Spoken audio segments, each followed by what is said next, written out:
Welcome back, everyone. I am so glad that you're here because today we are talking about one of the internet's favorite questions, how much influencers make. I'm going to be talking about all of this from my point of view because that is kind of the only experience I know is my experience here with being a content creator and an influencer on the internet and how much I make. And I'm specifically going to be talking about how much I made this month, so June of 2024, because as we all know, influencers don't make a consistent income. It's all based on what you have going on at that time. So we're going to be talking about this one specific month, and I'll also let you know how that kind of compares to other months. So first, before we get into how much we actually get paid, let's first talk about how we get paid. So content creators and influencers make an income through a few different streams. For me specifically, there are three major ways that I make money. The first one being brand deals, which is my largest source of income. The second one being creator funds, and I am currently active on YouTube, TikTok, and Instagram, so I get paid from all three of those platforms. And then finally is through affiliate links. I am not someone that really pushes a storefront or my affiliate links that often, so that is my smallest source of income, but I know people that is how they make a majority of their money. So based on the type of content you're making, it really depends on where your main source of income is coming from. And then there are also creators out there that sell digital courses and things along those lines and make an income that way, but I personally do not do any of that. So this month, I actually finished quite a few brand deals, but the way influencers get paid, I won't see that money until at least next month. Usually it's 2 or 3 months down the line because each specific brand deal has terms to it. So usually it's net 30, net 45, net 60, and sometimes even net 90. Don't even get me started on net 90. If I'm doing a project now, I don't want to be paid 3 months later, but sometimes that's how it is. So when we get into how much I actually made, a lot of those brand deals were finished months ago. One of them was back in January, and I just got paid for it now in June. So in order to understand how much I make, I want to let you know how much I charge and what I charge for specific things and what I actually charge for. Some people think that it's just charging for the content, but that is not the case. So here are my stats across my social media platforms. I haven't done any paid content for brands on YouTube yet. I have been talking to a couple of brands, but there's been nothing there yet, so I can't really speak to that. All of my paid brand deals have been from Instagram and TikTok. I also don't have a rate card that I send out to brands just because it depends if I'm working with a smaller brand and it's a brand I really want to work with. I'll be pretty lenient on rates because it's a partnership that I want to have, so I'll come down on prices, but I'm working with a really big brand that I know they have the budget. My prices will be a little bit higher. So for one short form video, which is usually like a TikTok or an Instagram reel, my base rate for that is usually $1,000. For, let's see, on Instagram, I also do story sets. So usually you don't buy an individual story, you buy a story set, which is 3 or 4 slides, which ranges from $500 to $750. And then a carousel post on Instagram is usually around $750. And that is all a decent, a pretty decent amount of money. But the way that most creators make a majority of their money from these brand deals is actually from usage rights. So you can get that in terms of whitelisting, which is when you see an ad on social media, you're scrolling, but it comes up as like the creator, and then the brand is boosting that ad. So there's whitelisting. There's also dark posting, which is when the influencer or creator doesn't actually post that content.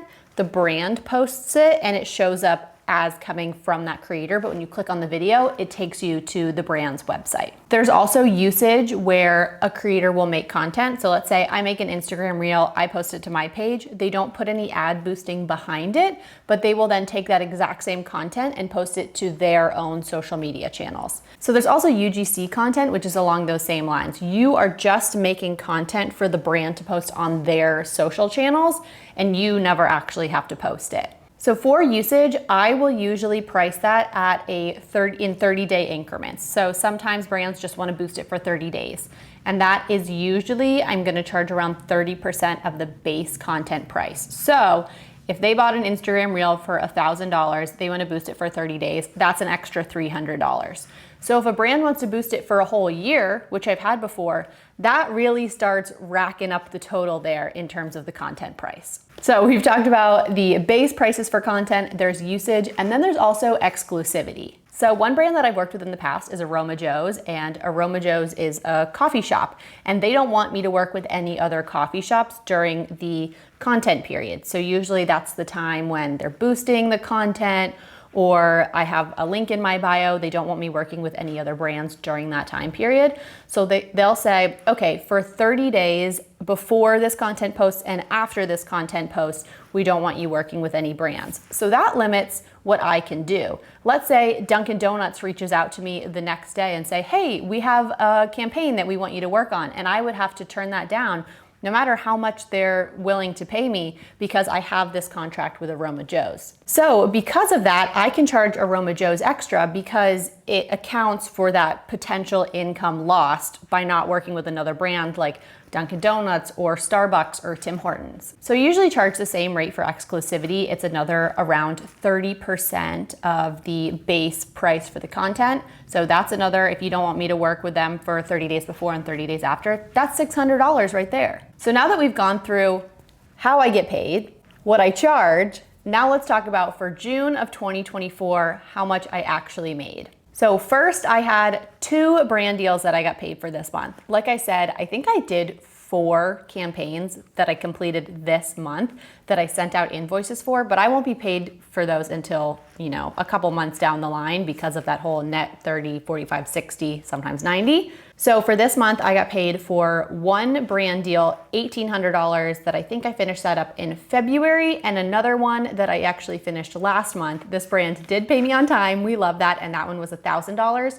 So in total for my brand deals, I made $2,800 this month. For creator funds on YouTube, this was my first month being monetized on YouTube, and for that, I got paid $296.71 through Google AdSense. On Instagram, there are Instagram bonuses. So not everyone qualifies for these. I think Instagram just kind of like picks and chooses, like you get to apply for the bonus, you get the bonus, you get the bonus, but it's not really consistent. There isn't always a way to make money on Instagram. So on TikTok and YouTube, I always have a creator fund. I'm always getting paid. But Instagram, it's not like that. They've been running a bunch of bonuses lately, so I have had that way to make an income. And for the past couple months, I just got paid in June for that, and that was a total of $219.28. And then last, my biggest creator fund is TikTok, because that is the platform that I post on most consistently, I post the most on. And for the TikTok creator fund, you only make money from TikTok if you're posting videos over a minute long. So if I post a 15-second video and it goes viral, I'm not making any money from that. So it works for me because most of my videos there are vlog style videos. They're usually over a minute long. So I'm totally fine with that. And the way it also works is that you get paid for the previous month. So I get paid on the 15th every month from TikTok. So what I was paid on June 15th, I actually made during the month of May. So what I earned during May, I was paid for on June 15th, and that was $822.64. And that's all pretty standard. I usually make around $1,000 a month from TikTok. If I'm not posting a lot, it's usually definitely less than that. Not really sure about YouTube, again, because this is the first month, and then Instagram is kind of all over the place. So that was creator funds and brand deals. And then the last source of income is affiliate links. I do have an Amazon storefront and an LTK, which is Like to Know It, where I link all of the things from my outfits. So if I have a top and someone was like, oh my God, I love that top, where'd you get it from? I will say, go check out my Like to Know It. The exact link is there because it's easier for me and it's also easier for you all. I know some people don't love the whole linking thing, but it's so easy for me to just say it's there so that you can go find it instead of having to copy and paste the exact name of an item over and over and over again.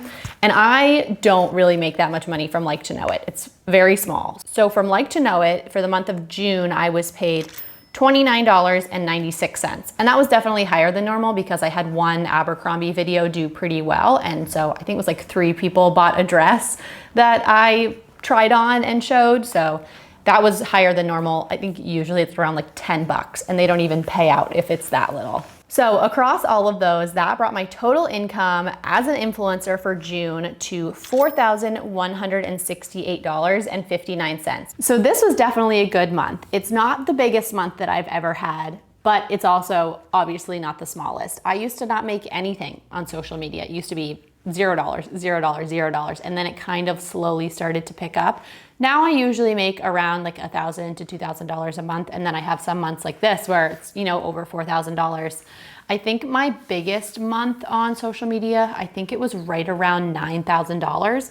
But the reason that that happens, it's not because I'm getting a ton of brand deals all of a sudden.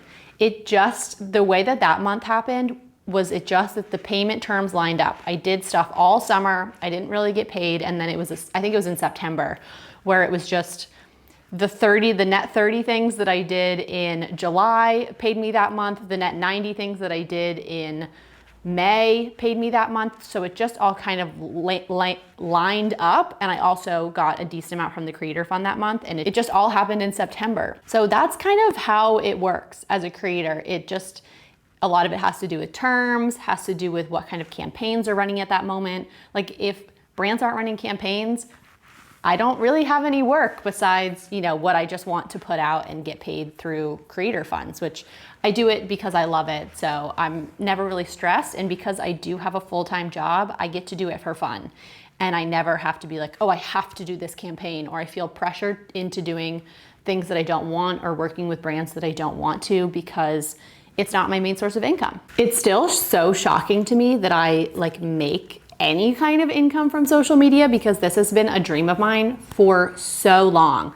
I do still have a full-time job outside of social media. I do want to state that, because there are months, especially when I was starting out, where I'd be making $50 a month on social media, and that is not enough to cover any kind of bills. But now every month, usually at a minimum, I'm making around $1,000 to $2,000. So that's enough to cover my rent.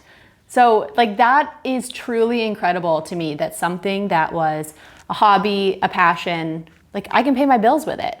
It's definitely not enough to be my full-time income. That's why I still have a full-time job. But it's just it blows my mind. 14-year-old Margaret that was trying to post on YouTube, and all of my YouTube videos were just so awful and totally flopping.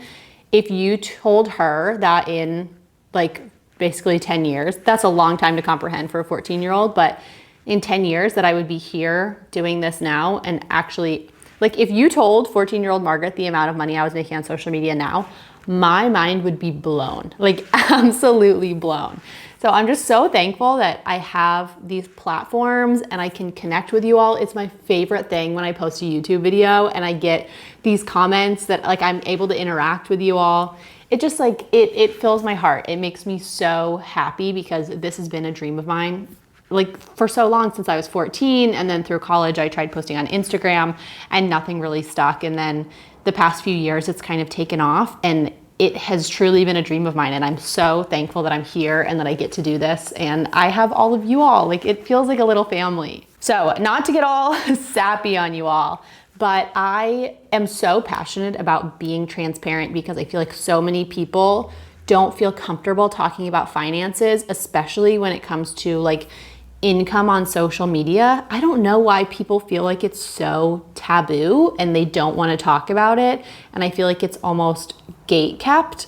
I definitely will talk about it, and I will get hate. People will think it's a dirty thing to talk about, which I just don't understand. It is just fascinating to me that you can make an income on social media doing something that you love and being completely self-sufficient. And so I love watching these videos, so I want to make that same type of content for people. But I also make these on Instagram and TikTok as well. So if you all want to follow me on there, I would be greatly appreciative. But I would love to answer any other questions you all have about finances, about social media, how to get started, what I use to film.